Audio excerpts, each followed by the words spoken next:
Allah Ta'ala berfirman, وَمَنْ يَرْتَدِدْ مِنْكُمْ عَنْ دِينِهِ فَيَمُتْ وَهُوَ كَافِرٌ فَأُولَئِكَ حَبِطَتْ أَعْمَالُهُمْ فِي الدُّنْيَا وَالْآخِرَةِ وَأُولَئِكَ أَصْحَابُ النَّارِ هُمْ فِيهَا خَالِدُونَ.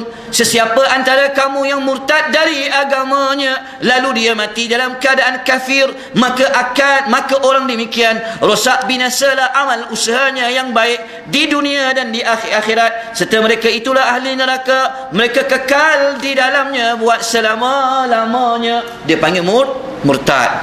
Cuma dalam bab murtad ni pun kena faham, bukan bermaksud murtad ini hanya sekadar kita membuat pengumuman bahawa kita daripada Islam nak masuk Kristian, daripada Islam nak masuk agama Buddha, daripada Islam nak masuk agama India. Bukan itu saja yang dikatakan murtad. Para ulama seperti mana kata Dr. Muhammad Naim Yasin dalam buku akidahnya, bahkan dihuraikan oleh Al-Imam At-Tahawi dalam Al-Aqidah At-Tahawiyah, mereka telah menggariskan beberapa ciri-ciri orang-orang yang murtad. Lepas dia cerita ciri-ciri orang murtad, antaranya dia kata, siapa-siapa yang tidak berhukum dengan hukuman Allah Subhanahu wa ta'ala boleh membawa dia kepada istilah murtad dia daripada agama. Kita tidak kata pemerintah sekarang yang memerintah tidak membuat hukuman Allah, dia tak buat hudud, dia tak potong tangan, dia tak hukum qazah, itu mereka murtad. Tetapi kita menceritakan tentang ciri-ciri orang-orang yang murtad.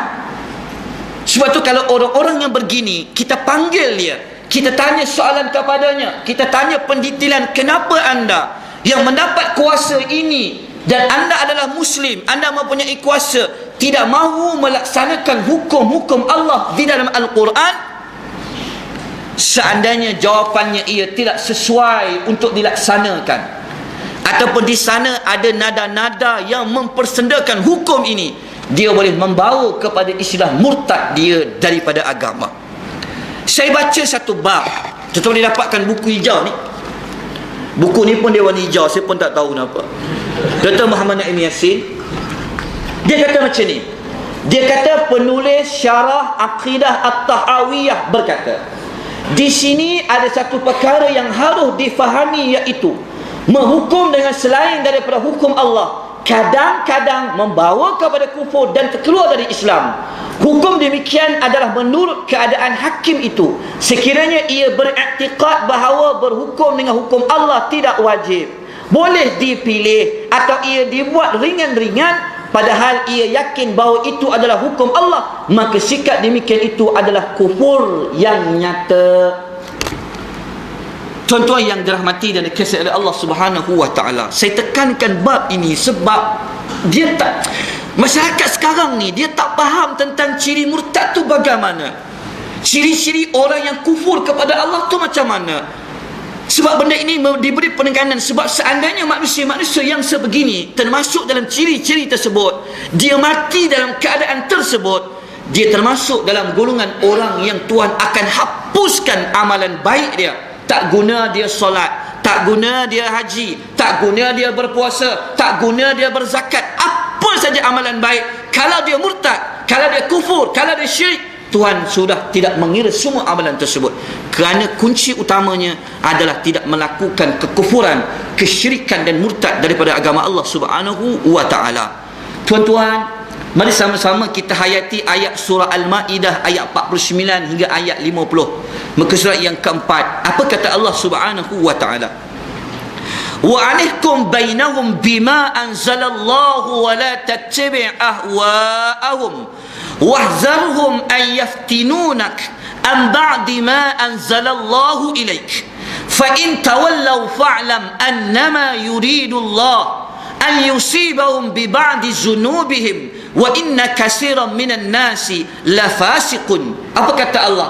Dan hendaklah engkau menjalankan hukum antara mereka dengan apa yang telah diturunkan oleh Allah, dan janganlah engkau menurut kehendak hawa nafsu mereka, dan berjaga-jagalah supaya mereka tidak memisungkan kamu daripada sesuatu hukum yang telah diturunkan oleh Allah kepadamu. Kemudian jika mereka berpaling, maka ketahuilah bahawasanya Allah mahu menimpakan mereka musibah di dunia disebabkan sebahagian daripada dosa-dosa mereka. Sesungguhnya kata Allah, kebanyakan daripada umat manusia itu adalah orang yang fasik, kata Allah. Tuan-tuan kena faham ayat Quran Kalau ayat Quran dia guna perkataan kebanyakan, maknanya tak sampai separuh.